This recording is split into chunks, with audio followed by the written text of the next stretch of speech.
Hey guys, welcome to lesson 1.3, properties. And our essential question for today is, how can you use properties of operation to solve problems? So let's go ahead, put our star beside our essential question, and go ahead and read through. Now, what I'm going to tell you up front is we're not going to be doing every single thing that's in this lesson, because I feel like sometimes with too much information, it just confuses us. So I'm going to give you what I think you need to know, and then we'll go from there. So it says you can use the properties of operation to help us evaluate numerical expressions more easily. So that's why we have to kind of know these. They help us to be able to break apart a problem a little bit easier. So the first one, and these are not going to be new things, I know for a fact because I know I taught them in 3rd grade. So they're not new things, they're just mostly a refresher. So commutative property of addition. Basically, you flip the numbers around and it's still going to give you the same thing. So 12 plus 7 is still going to, 7 plus 12 is going to give you the same answer.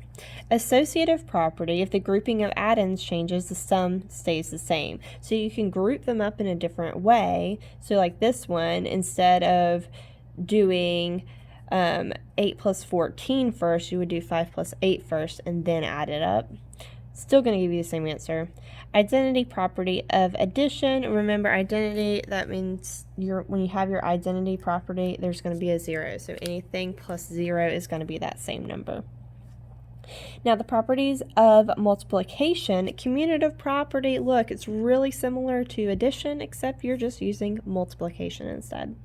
The associative property, again, you're just grouping it up in a different way. So instead of multiplying 11 times or 3 times 6, you would do 11 times 3 and then multiply whatever that is times 6. And then the identity property of multiplication. Identity property in this one is going to be a 1. So anything times 1 is going to give you that same number. So if we look at the part where it says unlock the problem, it says the table shows the number of bones in several parts of the human body. What is the total number? So I'm going to circle that. Total number of bones in the ribs, the skull, and the spine. So make sure you underline this because they're giving you more information than you actually need.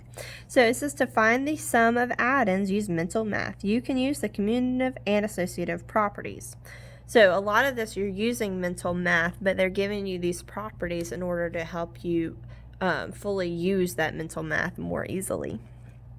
So we're going to use properties to use properties to find 24 plus 28 plus 26. So I know 24 plus 28 plus 26, I can flip the numbers around using the commutative property of addition. Commutative property of addition. And so instead of saying 24 plus 28, we're going to say 28 plus 24 plus 26. 24 plus 26, that adds together a little bit more easily. So 24 plus 26 equals equals 50. And then we could add up 50 plus 28. Know that it would be 78. Okay, so there are how many bones in the ribs, skull, and the spine? 78. Oh, we forgot to do this one. Use the, what did we do when we did this part where we grouped them up differently? We grouped it up. We did the associative property. So sorry. Because we associated them together. Not super hard. A lot of this is mental math and just using different strategies to solve the mental math. So the distributive property is multiplying a sum by a number is the same as multiplying each addend by the number and then adding the products. So that kind of gives you an example of what that would look like. So 5 times 7 plus 9 would be 5 times 7 plus 5 times 9. The distributive property can also be used with multiplication and subtraction. So you could do it with the same thing with multiplication and subtraction, and they give you an example of that as well. All right, so if we look at this, we have 8 times 59. I'm going to underline it. So I can break apart 59 more easily because I know my multiples of 10. So 59 I can break apart with 9 and 50, because if I add 50 plus 9, it's going to give me 59. So I broke that apart. So now I can multiply 8 times 50 and then 8 times 9. So now, what is 8 times 50 going to give me? It's going to give me 400. Plus, what is 8 times 9 going to give me? That would give me 72. And then we would just add them up. 400 plus 72 is 472. Okay? This way, we're going to just skip. Not needed, so we're going to move on. All right, this one says complete the equation and tell which property you use. 23 times what number gives you 23? It should be 1. Okay, so now if you go back to that front page, go back to the front where we talked about the different properties. What property we're using with multiplication that we're multiplying with 1? It would be that identity property. So we would say the identity property of multiplication.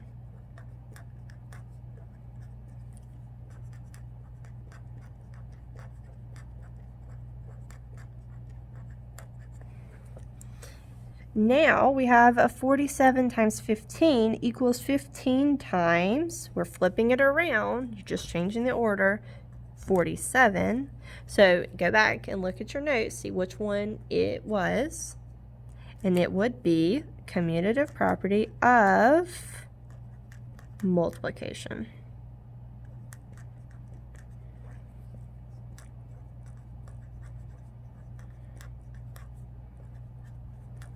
Because remember, there's 2 different types. You don't want to write just commutative property because they're multiplicative.